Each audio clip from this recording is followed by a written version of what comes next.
ओम शांति। 30 जनवरी 2026 के ईश्वरीय महावाक्य। पहले सुनते हैं मुरली के मुख्य पॉइंट्स। आज बाबा ने कहा, घड़ी घड़ी आत्मा निश्चय करना पड़ता है। देह भान जल्दी टूटता नहीं, इसमें निरंतर मेहनत लगती है।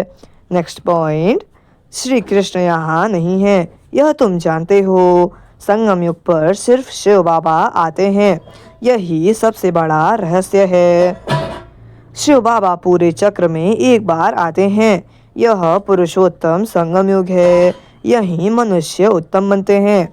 फिर बाबा ने कहा, पहले पहले आने वाली आत्माएं सतयुग में आती हैं, सब एक साथ नहीं आते, यह भी ड्रामा का नियम है। फिर लास्ट में बाबा ने कहा, नई दुनिया में राय लेने की ज़रूरत नहीं होती, श्रीमत से सब श्रेष्ठ बनते हैं, कमज़ोर बुद्धि ही राय ढूंढती है। और अब सुनते हैं महावाक्यों को विस्तार से। मुरली का सार है, मीठे बच्चे, सारे कल्प का यह है सर्वोत्तम कल्याणकारी संगम युग। इसमें तुम बच्चे याद की सैक्रीन से सतो प्रधान बनते हो। प्रश्न है आज का, अनेक प्रकार के प्रश्नों की उत्पत्ति का कारण तथा उन सब का निवारण क्या है? उत्तर, जब देह अभिमान में आते हो तो संशय पैदा होता है, और संशय उठने से ही अनेक प्रश्न की उत्पत्ति हो जाती है। बाबा कहते हैं, मैंने तुम बच्चों को जो धंधा दिया है, पतित से पावन बनो और बनाओ, इस धंधे में रहने से सब प्रश्न खत्म हो जाएंगे। गीत है आज का, तुम्हें पाके हमने जहाँ पा लिया है। अच्छा, ओम शांति। मीठे मीठे रूहानी बच्चों ने गीत सुना। यह किसने कहा, मीठे मीठे रूहानी बच्चे? ज़रूर रूहानी बाप ही कह सकते हैं। मीठे मीठे रूहानी बच्चे अभी सम्मुख बैठे हैं और बाप बहुत प्यार से समझा रहे हैं। अब तुम जानते हो, सिवाय रूहानी बाप के सर्व को सुख शांति देने व सर्व को इस दुख से लिबरेट करने वाला दुनिया भर में और कोई मनुष्य हो नहीं सकता। इसलिए दुख में बाप को याद करते रहते हैं। तुम बच्चे सम्मुख बैठे हो, जानते हो बाबा हमको सुख धाम के लायक बना रहे हैं।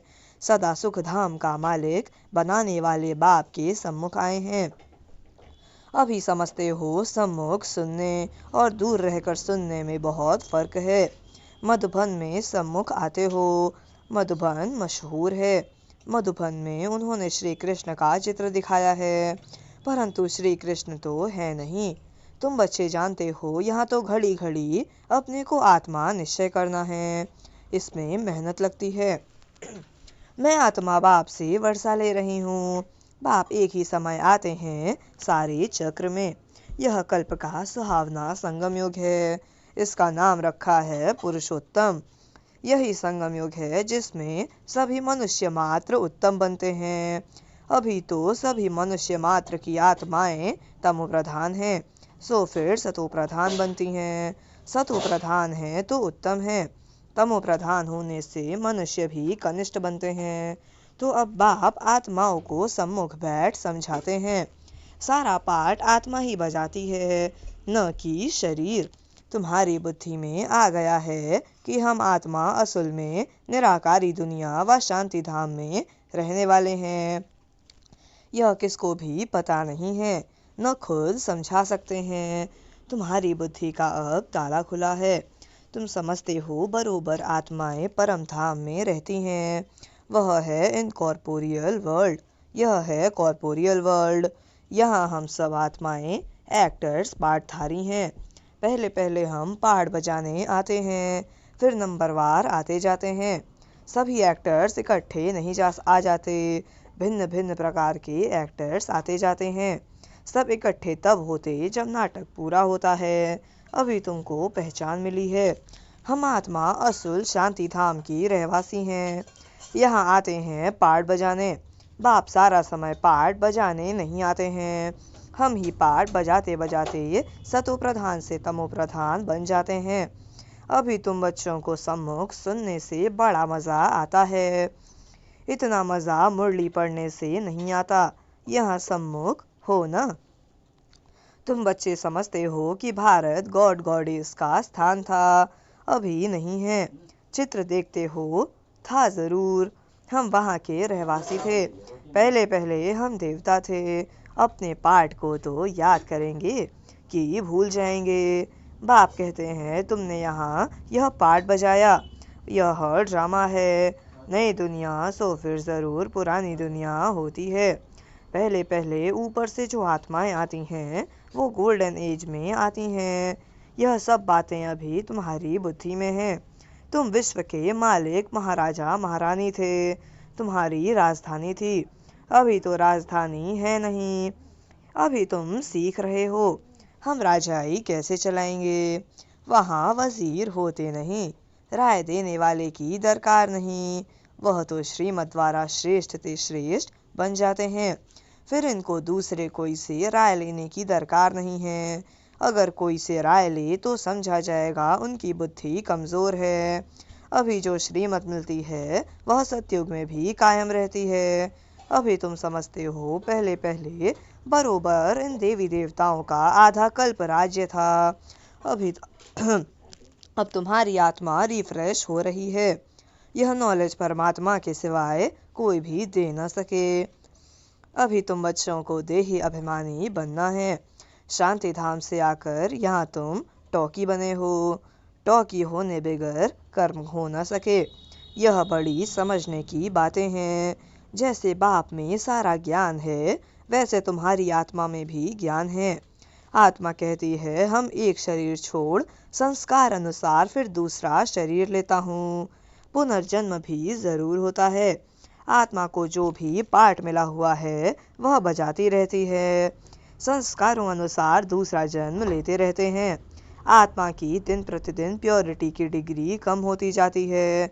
पतित अक्षर द्वापर से काम में लाते हैं। फिर भी थोड़ा सा फर्क ज़रूर पड़ता है। तुम नया मकान बनाओ, 1 मास के बाद कुछ ज़रूर फर्क पड़ेगा। अभी तुम बच्चे समझते हो बाबा हमको वर्षा दे रहे हैं। बाप कहते हैं हम आए हैं तुम बच्चों को वर्षा देने। जितना जो पुरुषार्थ करेगा उतना पद पाएगा। बाप के पास कोई फर्क नहीं है। बाप जानते हैं हम आत्माओं को पढ़ाते हैं। आत्मा का हक है बाप से वर्षा लेने का। इसमें मेल फीमेल की दृष्टि यहाँ नहीं रहती। तुम सब बच्चे हो, बाप से वर्षा ले रहे हो। सभी आत्माएं ब्रदर्स हैं जिनको बाप पढ़ाते हैं, वर्षा देते हैं। बाप ही रूहानी बच्चों से बात करते हैं। हे लाडले मीठे सिकिलधे बच्चों, तुम बहुत समय पाठ बजाते बजाते अब फिर आकर मिले हो अपना वर्षा लेने। यह भी ड्रामा में नूंद है। शुरू से लेकर पाठ नूंधा हुआ है। तुम एक्टर्स पार्ट बजाते एक्ट करते रहते हो। आत्मा अविनाशी है। इसमें अविनाशी पार्ट नूंधा हुआ है। शरीर तो बदलता रहता है। बाकी आत्मा सिर्फ पवित्र से अपवित्र बनती है। पतित बनती है सतयुग में, पतित बनती है सतयुग में है पावन। इसको कहा जाता है पतित दुनिया। जब देवताओं का राज्य था तो वॉइसलेस वर्ल्ड थी, अभी नहीं है। यह खेल है ना। नई दुनिया सो पुरानी दुनिया, पुरानी दुनिया फिर नई दुनिया। अभी सुखधाम स्थापन होता है। बाकी सब आत्माएं मुक्ति धाम में रहेंगी। अभी यह बेहद का नाटक आकर पूरा हुआ है। सब आत्माएं मच्छरों में सल जाएंगी। इस समय कोई भी आत्मा आए तो पतित दुनिया में उनकी क्या वैल्यू होगी। वैल्यू उनकी है जो पहले पहले नई दुनिया में आते हैं। तुम जानते हो जो नई दुनिया थी वह फिर पुरानी बनी है। नई दुनिया में हम देवी देवता थे। वहाँ दुख का नाम नहीं था। यहाँ तो अथाह दुख है। बाप आकर दुख की दुनिया से लिबरेट करते हैं। यह पुरानी दुनिया बदलनी ज़रूर है। तुम समझते हो बरोबर हम सतयुग के मालिक थे, फिर 84 जन्म के बाद ऐसे बने हैं। अब फिर बाप कहते हैं मुझे याद करो तो तुम स्वर्ग के मालिक बनेंगे। तो हम क्यों न अपने को आत्मा निश्चय करें और बाप को याद करें। कुछ तो मेहनत करनी होगी ना। राजाई पाना कोई सहज थोड़े ही है। बाप को याद करना है। यह माया का वंडर है जो घड़ी घड़ी तुमको भुला देती है। उसके लिए उपाय रचना चाहिए। ऐसे नहीं मेरा बनने से याद जम जाएगी, बाकी पुरुषार्थ क्या करेंगे। नहीं, जब तक जीना है पुरुषार्थ करना है, ज्ञान अमृत पीते रहना है। यह भी समझते हो हमारा यह अंतिम जन्म है। इस शरीर का भान छोड़ देही अभिमानी बनना है, गृहस्थ व्यवहार में भी रहना है। पुरुषार्थ जरूर करना है। सिर्फ अपने को आत्मा निश्चय कर बाप को याद करो। त्वमेव माता तप त्वमेव माता तप पिता, यह सब है भक्ति मार्ग की महिमा। तुमको सिर्फ एक अल्फ को याद करना है।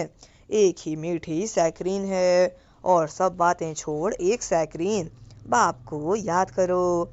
अभी तुम्हारी आत्मा सतो प्रधान अभी तुम्हारी आत्मा तमो प्रधान बनी है।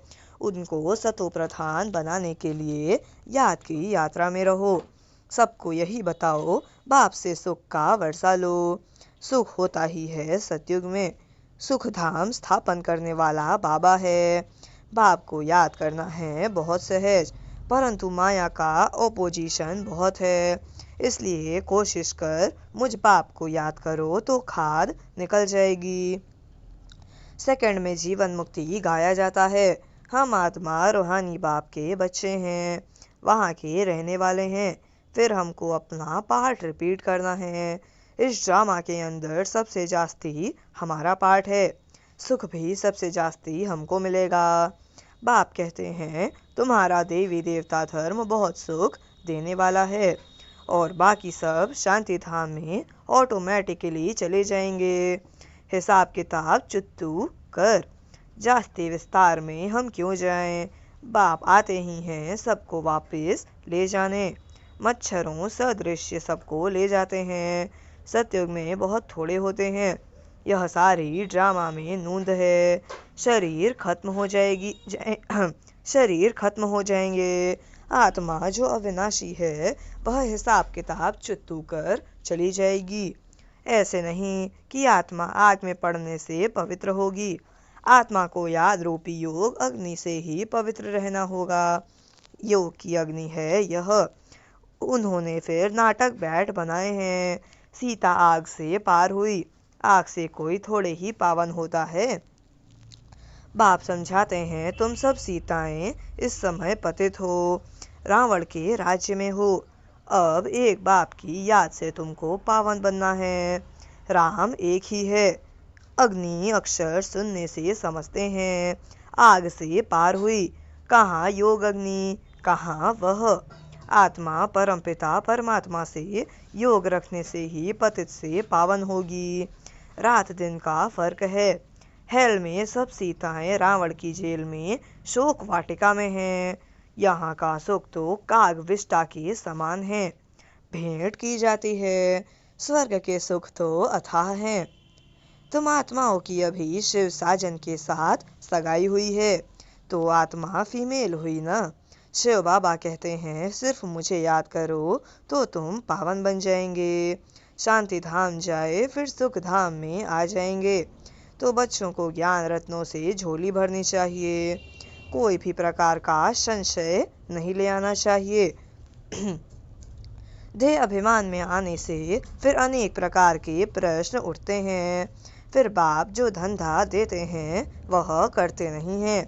मूल बात है हमको पतित से पावन बनना है। दूसरी बातें छोड़ देनी चाहिए।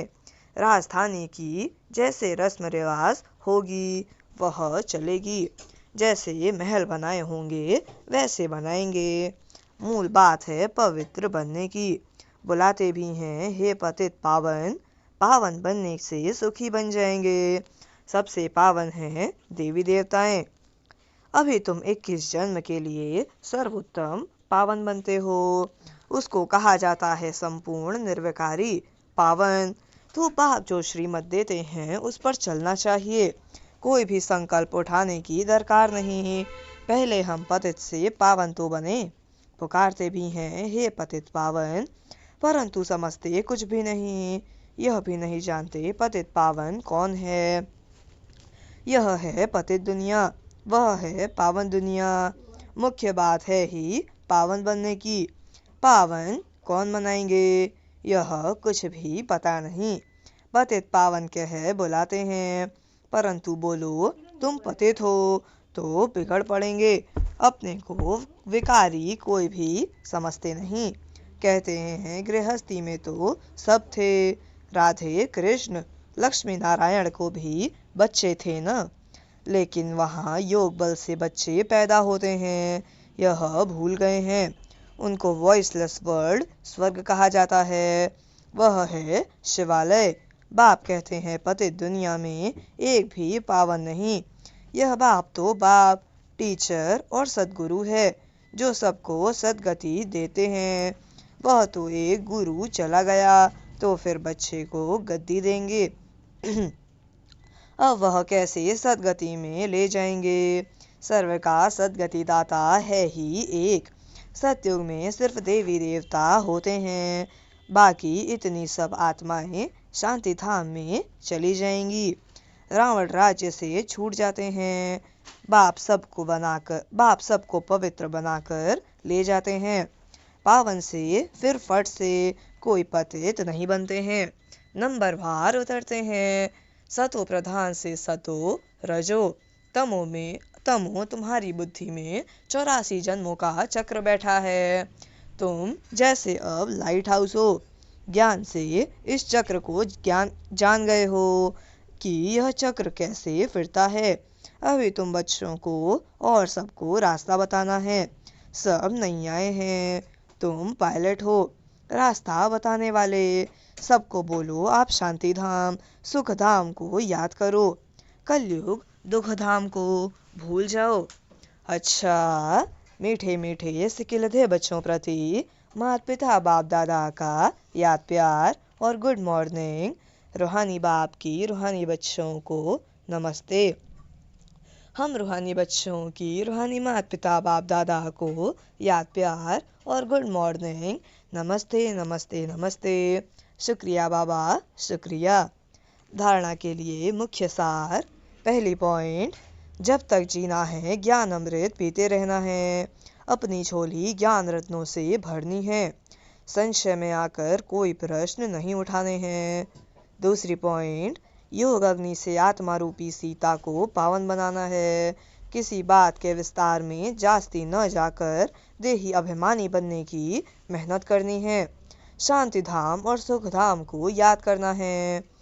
वरदान है आज का, सदा मनन द्वारा मगन अवस्था के सागर में समाने का अनुभव करने वाले अनुभवी मूर्त भव। सदा मनन द्वारा मगन अवस्था के सागर में समाने का अनुभव करने वाले अनुभवी मूर्त भव। वरदान का स्पष्टीकरण है, अनुभवों को बढ़ाने का आधार है मनन शक्ति। मनन वाला स्वतः मगन रहता है। मगन अवस्था में योग लगाना नहीं पड़ता, लेकिन निरंतर लगा रहता है। मेहनत नहीं करनी पड़ती। मगन अर्थात मोहब्बत के सागर में समाया हुआ, ऐसा समाया हुआ जो कोई अलग कर नहीं सकता। तो मेहनत से छूटो। सागर के बच्चे हो तो अनुभवों के तालाब में नहीं नहाओ, लेकिन सागर में समा जाओ, तब कहेंगे अनुभवी मूर्त। स्लोगन है आज का, ज्ञान स्वरूप आत्मा वह है जिसका हर संकल्प हर सेकंड समर्थ हो। ज्ञान स्वरूप आत्मा वह है जिसका हर संकल्प हर सेकंड समर्थ हो। अव्यक्त इशारे। इस अव्यक्ति मास में बंधन मुक्त रहे, जीवन मुक्त स्थिति का अनुभव करो। क्या कहा? इस अव्यक्ति मास में बंधन मुक्त रहे, जीवन मुक्त स्थिति का अनुभव करो। यदि कोई भी स्वभाव, संस्कार व व्यक्ति अथवा वैभव का बंधन अपनी तरफ आकर्षित करता है, तो बाप के याद की आकर्षण सदैव नहीं रह सकती। कर्मातीत बनना माना सर्व कर्म बंधनों से मुक्त, न्यारे बन प्रकृति द्वारा निमित्त मात्र कर्म कराना। यह न्यारे बनने का पुरुषार्थ बार बार करते रहो। सहज और स्वतः यह अनुभूति हो कि कराने वाला और करने वाली यह कर्मेंद्रियां हैं ही अलग। अच्छा, ओम शांति।